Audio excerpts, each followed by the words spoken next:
సమయం అర్ధరాత్రి దాటింది. నగరమంతా నిద్రాదేవి ఒడిలోకి జారుకుంది. కాని రాధికకి నిద్రపట్టడం లేదు. ఆమె మనసంతా అల్లకల్లోలంగా ఉంది. దానికి కారణం ఆమె కాసేపటి క్రితం ఇంటర్నెట్లో చూసిన ఓ పోర్న్ వీడియో. రాధిక ఎప్పుడూ అలాంటి వీడియోలు చూడలేదు. రాత్రి కాలక్షేపం కోసం ఫోన్లో నెట్ చూస్తూ పొరపాటున ఓ చోట క్లిక్ చేస్తే ఆ వీడియో వచ్చింది. దాన్ని మార్చాలనుకునేలోగా అందులోని దృశ్యాలు ఆసక్తి రేకించడంతో ఆమె కళ్ళప్పగించి చూస్తూ ఉండిపోయింది. ఆ వీడియో ముగిసేలోగా ఆమె శరీరమంతా కోరికలతో బాగా వేడెక్కింది. తన భర్త మోహన్ ఆ వీడియోలో చూపిన మాదిరిగా తనతో ఎప్పుడూ గడపలేదని రాధికకి అనిపించింది. వారానికి 1-2 సార్లు మొక్కుబడిగా భార్యతో గడిపి వెంటనే గురకపెట్టి నిద్రపోతాడు మోహన్. భార్యకి సంతృప్తి కలిగిందా లేదా అన్న విషయము పట్టించుకోడు. భర్త నిద్రపోయినా రాధికకి నిద్రపట్టదు. చాలా సేపటి వరకు అసహనంగా మంచంపై దొర్లుతూ ఉండిపోతుంది. తర్వాత ఏ అర్ధరాత్రికో నిద్రపోతుంది. అది కూడా మగత నిద్రే. దాంతో ఉదయం నిద్ర లేచాక ఒళ్లంతా భారంగా అనిపిస్తుంది. తలపోటు వల్ల ఏ పని చేయబుద్ధి కాదు. తిండి సహించదు. దీనికంతటికీ కారణం భర్త వల్ల కలిగిన అసంతృప్తి అని ఆమెకు తెలుసు. అయినా ఆ మాట భర్తకు చెప్పడానికి సంకోచిస్తుంది. తన బాధను మోహనే గ్రహించాలి అనుకుంటుంది. కానీ ఎప్పుడూ పనిలో బిజీగా ఉండే మోహన్ భార్య బాధను ఎప్పుడూ పట్టించుకోలేదు. మోహన్ ఓ రెడీమేడ్ దుస్తుల కంపెనీలో సేల్స్ రిప్రజెంటేటివ్గా పనిచేస్తున్నాడు. వివిధ ఊళ్లకు తిరిగి తెచ్చే ఆర్డర్ల మీదే అతని జీవితం ఆధారపడి ఉంటుంది. ఆర్డర్ల కోసం అతను సోమవారం నుంచి శుక్రవారం వరకు ఊర్లు తిరుగుతూ ఉంటాడు. శని ఆదివారాలు మాత్రమే ఇంట్లో ఉంటాడు. ఆ 2 రోజుల్లోనూ పగలంతా ఇంటి పనులు చూసుకుంటూ తీరిక లేకుండా గడుపుతాడు. ఇక రాత్రిళ్ళు పడకగదిలో మొక్కుబడిగా భార్యతో గడుపుతాడు.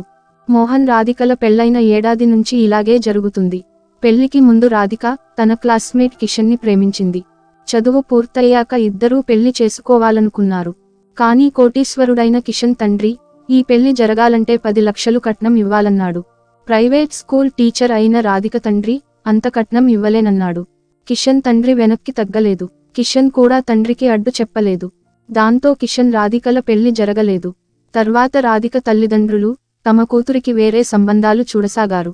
రాధిక మంచి అందగత్తె కావడంతో ఆమెను చేసుకోవడానికి చాలా మంది ఎగబడ్డారు. కానీ కట్నం విషయంలో ఎవరూ రాజీ పడలేదు. చివరికి మోహన్ రాధికను కట్నం లేకుండా పెళ్లి చేసుకోవడానికి ముందుకొచ్చాడు. మృదుస్వభావి అయిన మోహన్ను చేసుకుంటే తమ కూతురు సుఖపడుతుందని రాధిక తల్లిదండ్రులు కూతురికి నచ్చజెప్పి పెళ్లి జరిపించారు. ఓ శుభముహూర్తాన రాధిక మోహన్ల పెళ్లి నిరాడంబరంగా జరిగిపోయింది. రాధిక మోహన్ని పెళ్లి చేసుకున్నా తన పాత ప్రియుడు కిషన్ని మర్చిపోలేకపోయింది. అప్పుడప్పుడు ఆమె తన ప్రమేయం లేకుండానే మోహన్ని కిషన్తో పోల్చుకునేది. కిషన్ ఒంటిరంగు తెలుపు, మోహన్ చామంచాయ. కిషన్ కన్నా మోహన్ ఎత్తు తక్కువ. ఇద్దరి స్వభావంలోనూ తేడా ఉంది. కిషన్ది ఎప్పుడూ గలగలా మాట్లాడే తత్వం అయితే మోహన్ మితభాషి. ఒకరు ఉరకలెత్తే జలపాతాలు అయితే మరొకరు నింపాదిగా సాగే సెలయేరు. రాధిక తన భర్త పడకగదిలో ఉవ్వెత్తున ఎగిసిపడే కెరటంలా తనను చుట్టుముట్టి కౌగిలింతలు ముద్దులతో ఉక్కిరిబిక్కిరి చేయాలని కోరుకునేది. కానీ మోహన్ ముట్టుకుంటే కందిపోయే పువ్వులా భార్యను చూసుకునేవాడు. భర్త ధోరణి రాధికకు నచ్చేది కాదు. అందుకే తరచుగా ఆమెకు కిషన్ గుర్తొచ్చేవాడు. కిషన్ గడగడ మాట్లాడుతూ ప్రతిక్షణం ఆమెను నవ్వించడానికి ప్రయత్నించేవాడు. ఆమెను పార్కులకి షాపింగ్కి తీసుకువెళ్లి విచ్చలవిడిగా డబ్బు ఖర్చుపెట్టేవాడు. పెళ్లి కాకముందే అంతగా తనను ప్రేమించినవాడు పెళ్లయ్యాక ఇంకెంత ప్రేమించేవాడో. కిషన్తో తన పెళ్లి జరిగి ఉంటే ఎంత బాగుండేది. ఇలా సాగేవి రాధిక ఆలోచనలు.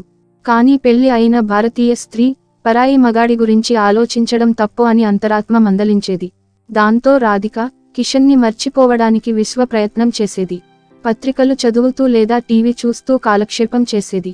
కానీ ఒక్కోసారి టీవీల్లో అందమైన యువకుడు కనిపించగానే ఆమెకు మళ్లీ కిషన్ గుర్తొచ్చేవాడు. వెంటనే టీవీ కట్టేసి వేరే పనులు చేసుకుంటూ ఎలాగోలా కిషన్ని మర్చిపోవడానికి ప్రయత్నించేది. కొన్నాళ్ల తర్వాత ఆమె ప్రయత్నం ఫలించింది. కిషన్ని దాదాపు మర్చిపోయి జీవించసాగింది. కానీ కొద్ది రోజుల క్రితం జరిగిన సంఘటన ఆమెను మళ్లీ కిషన్ గురించి ఆలోచించేలా చేసింది. ప్రతి సోమవారం ఉదయం మోహన్ టూర్కి బయలుదేరేటప్పుడు రాధిక సరదాగా భర్త వెంట రైల్వే స్టేషన్ వరకు వెళ్తుంది.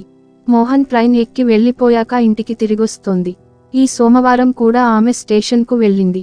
మోహన్ వెళ్లిపోయాక స్టేషన్లో నుంచి బయటకు వచ్చింది. ఆటో స్టాండ్ వైపు నడుస్తుంటే ఆ పక్కనే ఆమె కోసం ఓ వ్యక్తి ఎదురు చూస్తూ కనిపించాడు. అతను ఎవరో కాదు, కిషన్. చాలా కాలం తర్వాత కిషన్ను చూసిన రాధిక తుళ్లిపడింది.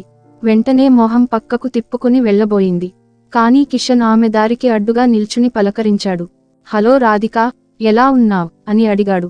రాధిక అతని వైపు అసహనంగా చూసింది. నేను ఎలా ఉంటే నీకెందుకు, ఇప్పుడు నీకు నాకు సంబంధం ఏంటి అంది చిరాగ్గా. మన బంధం తెగేది కాదు రాధిక, మనది జన్మజన్మల బంధం. నువ్వు నన్ను మర్చిపోయినా నేను నిన్ను మర్చిపోలేదు. అందుకే ఇంతవరకు పెళ్లి చేసుకోలేదు అని ఉద్వేగంగా చెప్పాడు కిషన్. నీ పెళ్లి ఎలా జరుగుతుంది? మీ నాన్న అడిగినంత కట్నం ఎవరిస్తారు? ఎగతాళిగా అంది రాధిక. అడిగినంత కట్నం ఇవ్వడానికి చాలా మంది ముందుకొచ్చారు. కానీ నేనే పెళ్లికి ఒప్పుకోలేదు.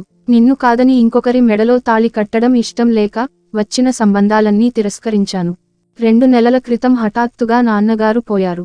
ఇప్పుడు నాకు ఎవరూ అడ్డులేరు. నువ్వు తొందరపడి పెళ్లి చేసుకున్నావు. కొన్నాళ్లు నాకోసం వేచి ఉంటే ఇద్దరం హాయిగా పెళ్లి చేసుకునేవాళ్లం అన్నాడు. ఇప్పుడు గతాన్ని తవ్వి ప్రయోజనం ఏమిటి? నా దారి నేను చూసుకుంటాను. నీ దారి నువ్వు చూసుకో అంటూ రాధిక ముందుకు కదలబోయింది. కిషన్ చటుక్కున ఆమె చేయి పట్టుకుని ఆపాడు. ఒక్క నిమిషం, నేను చెప్పేది విను రాధిక. నీ పెళ్లి జరిగినా నేనింకా నిన్నే ప్రేమిస్తున్నాను. నువ్వు కూడా అయిష్టంగానే ఈ పెళ్లి చేసుకున్నావని నాకు తెలుసు. అందువల్ల నీ భర్తకు విడాకులిచ్చే మనం పెళ్లి చేసుకుందాం. కోల్పోయిన ఆనందాన్ని మళ్లీ పొందుదాం ఆవేశంగా అన్నాడు కిషన్. ఆ మాటలకు రాధిక ముఖం కోపంతో ఎరుపెక్కింది. అలాంటి పిచ్చి పని నేను కలలో కూడా చేయను. మరోసారి నాతో మాట్లాడే ప్రయత్నం చేయకు అంటూ అతని చేయి విదిలించి వడివడిగా ఆటో స్టాండ్ వైపు వెళ్లిపోయింది. కిషన్ని ఎలాగోలా వదిలించుకున్నా కిషన్ ఆలోచనలు రాధికను వదల్లేదు. మరోసారి కిషన్ గురించిన పాత జ్ఞాపకాలు ఆమెను చుట్టుముట్టసాగాయి. కిషన్తో కలిసి పార్కులకు షాపింగ్కి తిరిగిన రోజులు గుర్తొచ్చేవి. అతని మాటలు చిలిపి చేష్టలు గుర్తొచ్చి మనసులో అలజడి రేపేవి. కిషన్ ఆలోచనలతో రాత్రిళ్లు నిద్రపట్టేది కాదు. దాంతో నిద్రమాత్ర వేసుకుని పడుకునేది. అయినా కిషన్ కలలో కనిపించి కలవరపెట్టేవాడు. వారాంతంలో మోహన్ ఇంటికి రావడంతో రాధిక కిషన్ గురించి తాత్కాలికంగా మర్చిపోయింది. 2 రోజులయ్యాక సోమవారం ఉదయం రాధిక భర్త వెంట స్టేషన్కు వెళ్లలేదు. అక్కడికి కిషన్ రావచ్చని భయంతో తనకు తలనొప్పిగా ఉందని చెప్పి ఇంట్లోనే ఉండిపోయింది. 1 గంట తర్వాత రాధిక సెల్ మోగింది. కిషన్ మాట్లాడాడు. నీ కోసం స్టేషన్ వద్ద చాలాసేపు ఎదురు చూశాను. నీ భర్త ఒక్కడే స్టేషన్కు వచ్చాడు. నువ్వు రాలేదు. నీ ఆరోగ్యం ఎలా ఉందో తెలుసుకుందాం అని ఫోన్ చేశాను అన్నాడు. నా ఆరోగ్యం గురించి నీకెందుకు బెంగ? రాధిక చిరాగ్గా అంది. అలా అనకు రాధిక, నీ భర్త నిన్ను పట్టించుకోవడం లేదు. అతనికి నీపై ప్రేమ లేదు. నీ ఆరోగ్యం కన్నా అతనికి తన పనే ముఖ్యం. అలాంటి వ్యక్తి నిన్నేం సుఖపెడతాడు? అతన్ని వదిలేసి నన్ను పెళ్లి చేసుకుంటే నిన్ను పువ్వుల్లో పెట్టుకుని చూసుకుంటాను ఆవేశంగా అన్నాడు కిషన్. ఇలా పిచ్చి పిచ్చిగా వాగావంటే మర్యాద దక్కదు. నేను మా ఆయనకి ద్రోహం చేయను. ఇదే నా ఆఖరి నిర్ణయం. ఇంకోసారి ఫోన్ చేయకు అని కోపంగా ఫోన్ కట్ చేసింది రాధిక. అయినా కిషన్ మరుసటి రోజు మళ్లీ ఫోన్ చేశాడు. రాధిక అతన్ని చెడామడా తిట్టి ఫోన్ పెట్టేసింది. అయినా కిషన్ ఫోన్లు చేయడం మానలేదు. దాంతో స్క్రీన్ పైన కిషన్ నంబర్ కనపడగానే రాధిక ఫోన్ కట్ చేయసాగింది. అప్పుడు కిషన్ వేరే నంబర్లతో ఫోన్లు చేయసాగాడు. ఫోన్లో కిషన్ గొంతు వినపడగానే రాధిక ఫోన్ కట్ చేసేది. అయినా కిషన్ ఫోన్లు చేయడం మానలేదు. చివరికి రాధిక ఫోన్ను స్విచ్ ఆఫ్ చేసేసింది. ఎవరితోనైనా మాట్లాడాలనుకున్నప్పుడు మాత్రమే స్విచ్ ఆన్ చేసి మాట్లాడాక స్విచ్ ఆఫ్ చేయసాగింది. ఇక కిషన్ పీడ వదిలిందనుకుంది. కొద్ది రోజులు ప్రశాంతంగా గడిచాయి.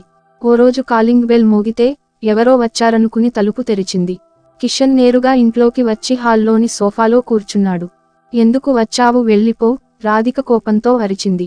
ప్లీజ్ రాధిక, నా బాధని అర్థం చేసుకో. నువ్వు లేకుండా నేను బతకలేను. నువ్వు నాకు దక్కకపోతే ఆత్మహత్య చేసుకుంటాను అని అన్నాడు కిషన్. అతని పరిస్థితి చూసి రాధికకి ఏం చెప్పాలో అర్థం కాలేదు. చూడు కిషన్, జరిగిన దాన్ని మార్చడం అసాధ్యం. నాకు పెళ్ళయింది. నన్ను మర్చిపోయి మరో అమ్మాయిని పెళ్లి చేసుకో శాంతంగా చెప్పింది. నిన్ను మర్చిపోవడం అసాధ్యం. అందువల్ల మరో అమ్మాయిని పెళ్లాడి ఆమె జీవితం నాశనం చేయలేను. నాకు నువ్వే దారి చూపించు అని అన్నాడు. నువ్వు పెళ్లి చేసుకుంటావో లేదో అది నీ ఇష్టం. కానీ నా దగ్గరకు మాత్రం రావద్దు. ఈ విషయము మా ఆయనకు తెలిస్తే మా కాపురంలో కలతలు రేగుతాయి నచ్చజెబుతూ అంది రాధిక. ఆ సంగతి నాకు తెలుసు రాధిక. అందుకే నీ భర్త లేని సమయంలో వచ్చాను. మోహన్ వారంలో 5 రోజులు టూర్లకి తిరుగుతాడని నాకు తెలుసు. ఇన్ని రోజులు నువ్వు ఒంటరిగా ఎలా ఉంటున్నావు? మోహన్కి నీ సుఖం కన్నా డబ్బు సంపాదనే ముఖ్యం. అంతగా డబ్బు పిచ్చి ఉన్న వ్యక్తి నిన్ను సుఖపెట్టలేడు. అందుకే అతన్ని వదిలేసి నన్ను పెళ్లి చేసుకోమంటున్నాను. నాకు నాన్నగారి ఆస్తి దండిగా ఉంది. మోహన్లాగా నాకు ఉద్యోగం చేయాల్సిన అవసరమే లేదు. రాత్రి పగలు నీతోనే ఉంటాను. నిన్ను అపురూపంగా చూసుకుంటాను అంటూ కిషన్ లేచి నిల్చుని ఆవేశంగా రాధిక భుజంపై చేయి వేశాడు. రాధిక అతని చేతిని విదిలించి కోపంగా అతని చెంప చెల్లుమనిపించింది. ఆమె కొట్టిన దెబ్బకి కిషన్ చెంప ఎర్రగా కందిపోయింది. అయినా అతను కోప్పడలేదు. చెంపను చేత్తో తడుముకుంటూ చిరునవ్వు నవ్వాడు. రాధిక, నువ్వు కొట్టినా నేను బాధపడను. ఇప్పుడు నువ్వు ఆవేశంలో ఉన్నావు. కోపం తగ్గాక నేను చెప్పిన విషయము గురించి ప్రశాంతంగా ఆలోచించు. ఇప్పుడు కాలం మారిపోయింది. పెళ్ళయ్యాక అంతా మన తలరాత అనుకుని ఇష్టం లేని భర్తతో బలవంతంగా కాపురం చేయాల్సిన అవసరం లేదు. ధైర్యంగా విడాకులు తీసుకుని నచ్చిన వ్యక్తిని పెళ్లి చేసుకోవచ్చు. మనకు ఉన్నది ఒక్కటే జీవితం. దాన్ని సంప్రదాయాల పేరుతో నాశనం చేసుకోకు. నీ యవ్వనాన్ని పాడు చేసుకోకు. నా ప్రపోజల్ నీకు ఇష్టమైతే నాకు ఒక్క ఫోన్ కొట్టు చాలు. లాయర్తో మాట్లాడి వెంటనే నీకు విడాకులు ఇప్పించి పెళ్లి చేసుకుంటాను అంటూ కిషన్ చేత్తో రాధిక బుగ్గలపై ప్రేమగా నిమిరి ఇంట్లో నుంచి బయటకు వెళ్ళిపోయాడు. రాధిక అతను వెళ్లిన వైపే చూస్తూ ఉండిపోయింది. ఆవేశంలో రాధిక కిషన్ని తిట్టినా తర్వాత కిషన్ అన్న మాటలు మెల్లగా ఆమె పైన ప్రభావం చూపసాగాయి. రకరకాల ఆలోచనలు ఆమెను చుట్టుముట్టాయి. తను నిజంగానే తన యవ్వనాన్ని వృధా చేసుకుంటుందా?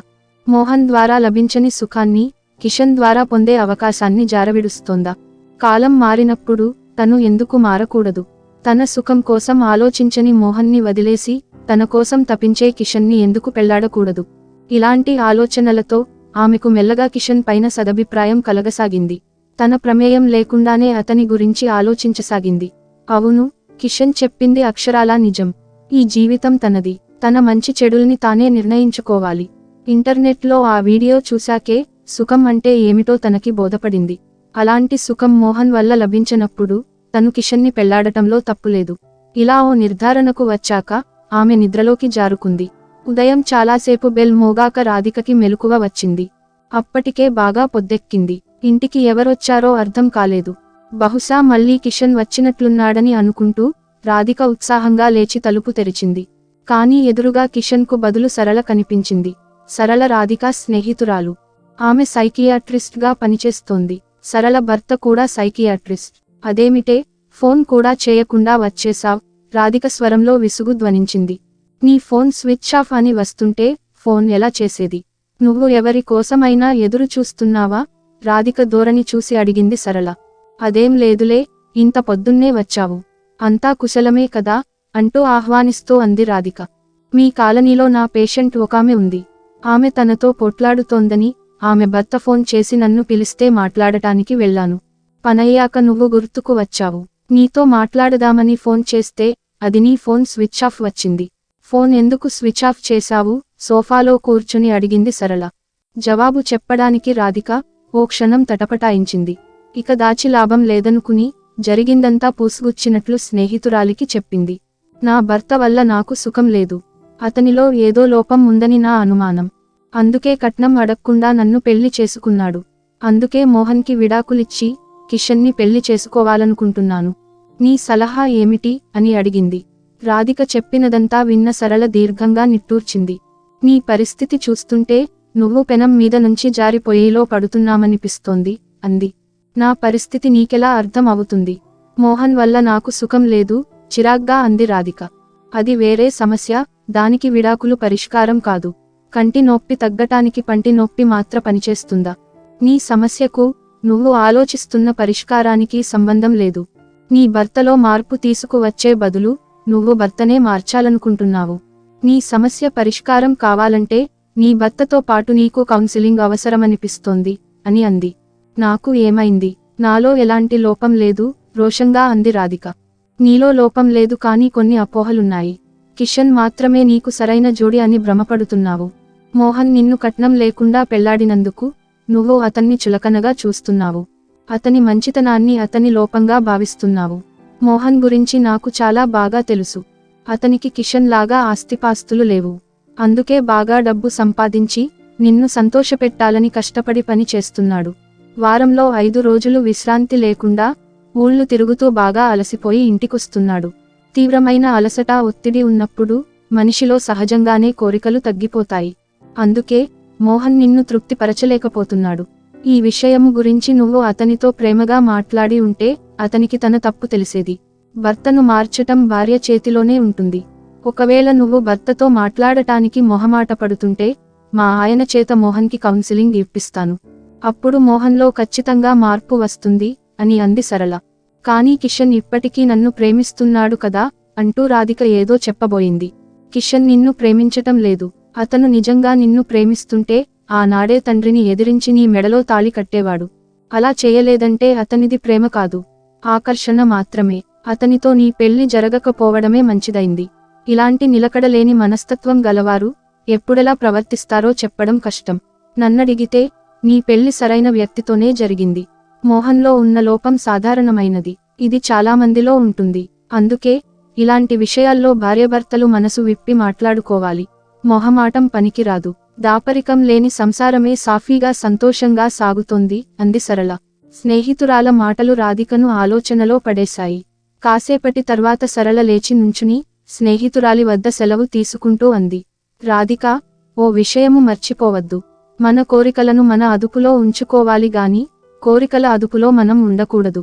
లేకపోతే ఆ కోరికలే గుర్రాల్లా పరుగెత్తి మనల్ని గమ్యం వైపు కాకుండా ఏ అగాధం వైపో తీసుకువెళతాయి. అందుకే బాగా ఆలోచించి జాగ్రత్తగా నిర్ణయం తీసుకో అంటూ వెళ్ళిపోయింది. సరళ వెళ్ళిపోయాక రాధిక చాలాసేపు ఆలోచిస్తూ ఉండిపోయింది. ఆమె కళ్ళ ముందు భర్త అమాయకమైన ముఖం కదలాడింది. నిజమే, మోహన్ కష్టపడేది తన కోసమే. పెళ్లైన కొత్తలోనే తనకు విలాస జీవితం ఇష్టం అని మోహన్ గ్రహించాడు. అందుకే రాత్రి పగలు కష్టపడి పని చేస్తున్నాడు. వారాంతంలో ఇంటికి వచ్చినప్పుడు తన కోసం ఏదో ఒక కానుక తీసుకువస్తాడు.